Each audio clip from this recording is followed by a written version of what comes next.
प्रिय श्रद्धालुओं, जय श्री कृष्ण, जय सिया राम, जय श्री राधे राधे, जय श्री महाकाल।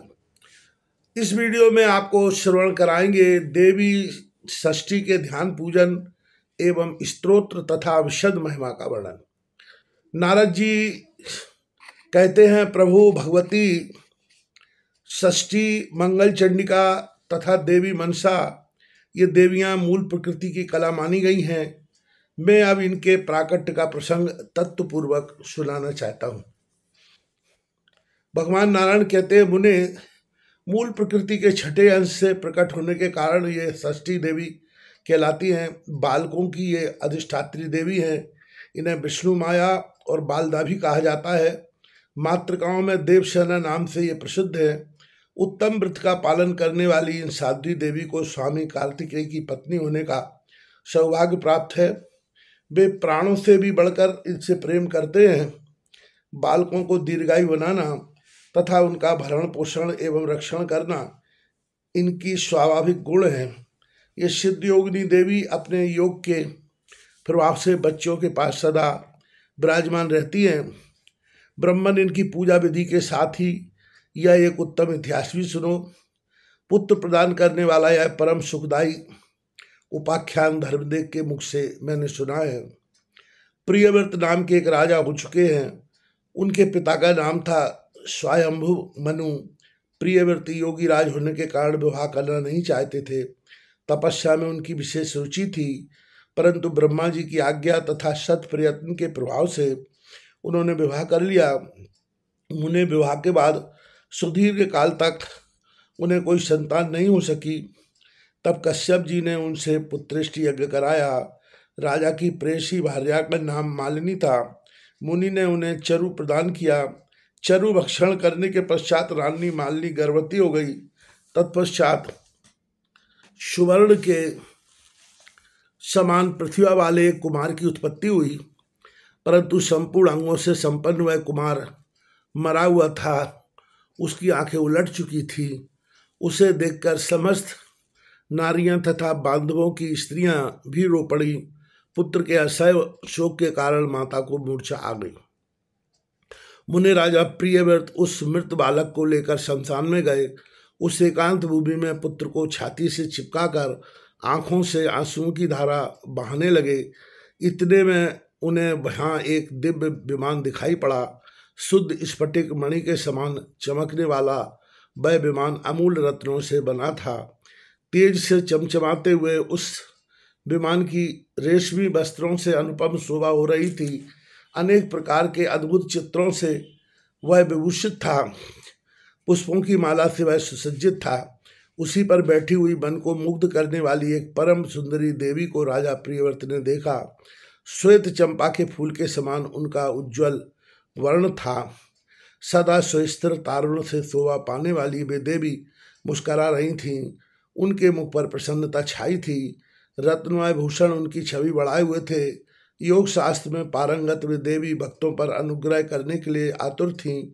ऐसा जान पड़ता था वे मानो मूर्तिमती कृपा ही हों। उन्हें सामने विराजमान देखकर राजा ने बालक को भूमि पर रख दिया और बड़े आदर के साथ उनकी पूजा और स्तुति की।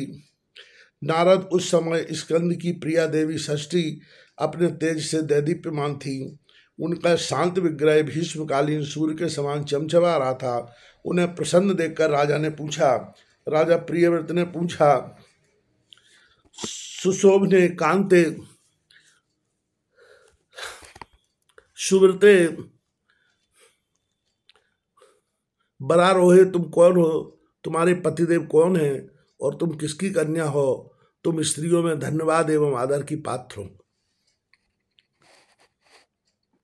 नारद जगत को मंगल प्रदान करने में प्रवीण तथा देवताओं के रण में सहायता पहुंचाने वाली ये भगवती देवसेना थी। पूर्व समय में देवता दैत्यों से ग्रस्त हो चुके थे।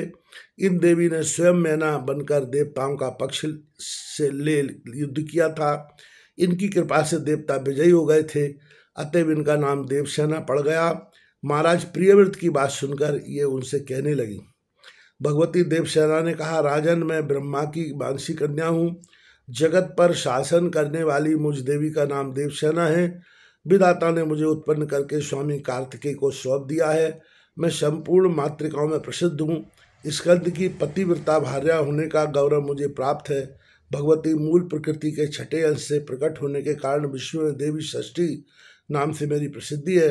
मेरे प्रसाद से पुत्रहीन व्यक्ति सुयोगपुत्र, प्रियाहीन जन, प्रिया दरिद्री, धन तथा कर्मशील पुरुष कर्मों के उत्तम फल प्राप्त कर लेते हैं। राजन, सुख दुख भय शोक हर्ष मंगल संपत्ति और विपत्ति ये सब कर्म के अनुसार होते हैं।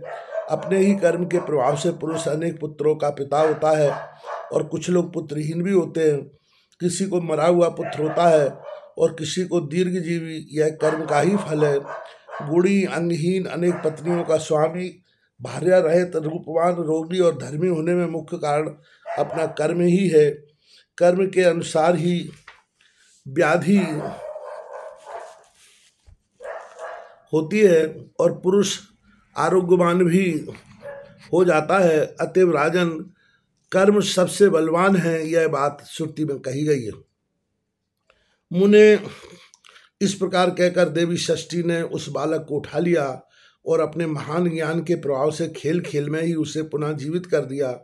अब राजा ने देखा तो स्वर्ण के समान प्रतिभा वाला वह बालक हंस रहा था। अभी महाराज प्रियव्रत उस बालक की ओर देख ही रहे थे कि देवी देवसेना उनसे अनुमति ले चलने को तैयार हो गई।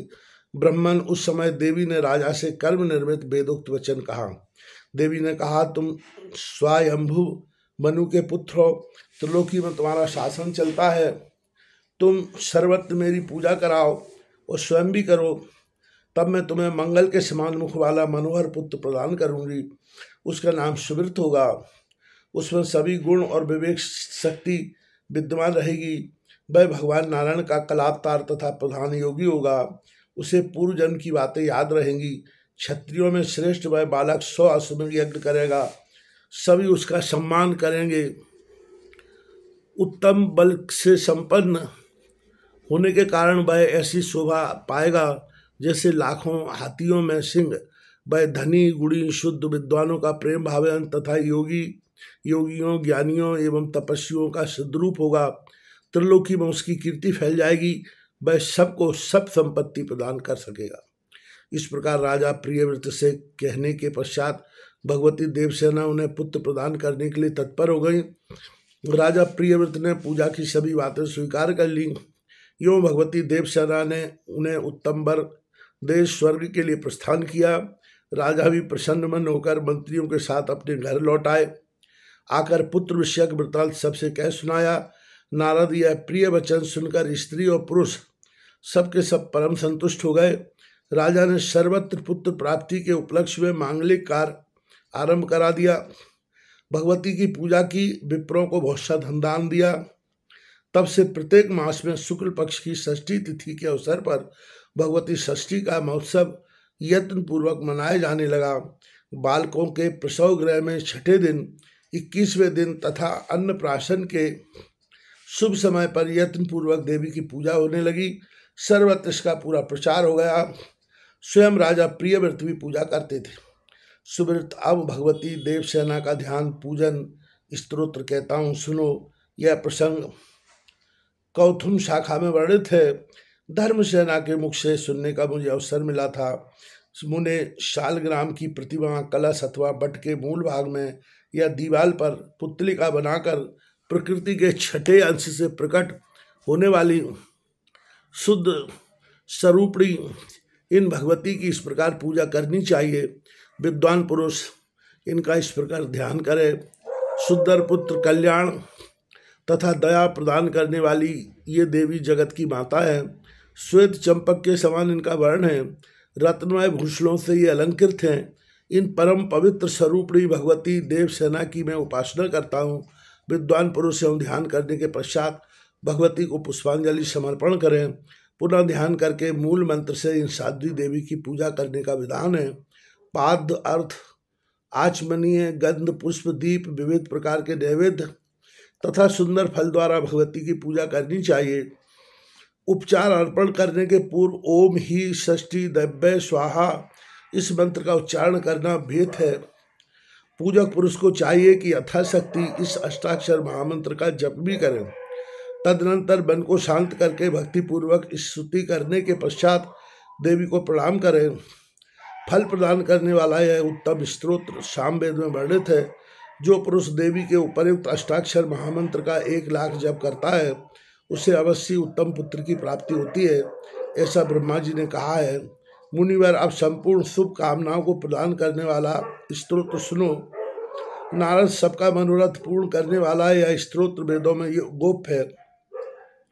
देवी को नमस्कार है, महादेवी को नमस्कार है, शांत स्वरूपणी भगवती सिद्धा को नमस्कार है, शुभा देव सेना एवं भगवती षष्ठी को बार बार नमस्कार है, वरदा पुत्रदा धनदा सुखदा एवं मोक्षप्रदा भगवती षष्ठी को बार बार नमस्कार है।